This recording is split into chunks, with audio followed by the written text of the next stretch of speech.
Salvete omnes, nomen mihi Ioannes est, lectionumque antiquarum conditor sum. In hac brevi pellicula, quissim, et quomodo Latinum Graecumque sermonem didicerim, vobiscum velim communicare.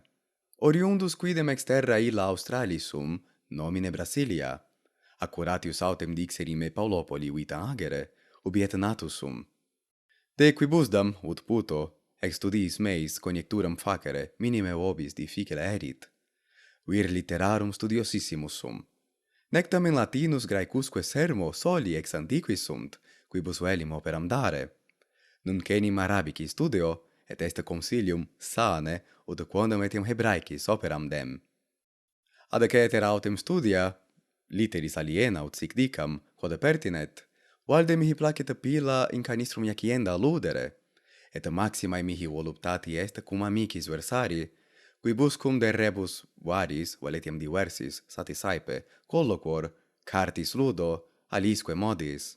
Sub divo autem ambulare, dum sol cutem urit, pro re divina sacraque habeo. Quomodo autem sermones illos didicerim, quorum nunc me magistrum propono, haec est fabella.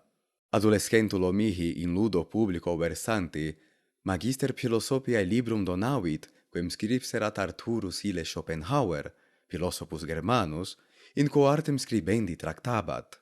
Nec plure sibi potuissent inveniri admonitiones et exhortationes ad linguas Graecorum Romanarumque discendas, ut quae aptiores essent ad animi altissima et rerum abditissima investiganda.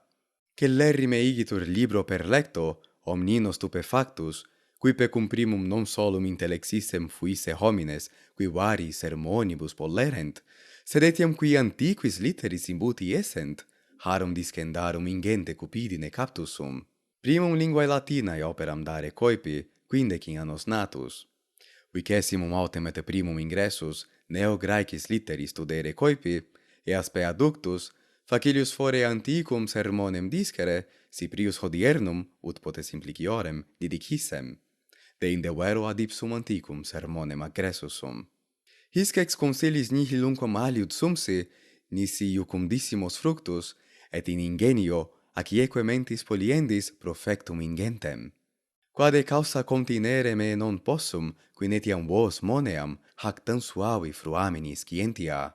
Primum quidem scolam gratuitam propono, ut rem gustetis, et certiores fiatis utrum vere discipuli fieri velitis. Quibus edictis animi vestri allecti sunt, ut spero factum esse, epistolas vestras libenter expectabo, valete omnes in proximum.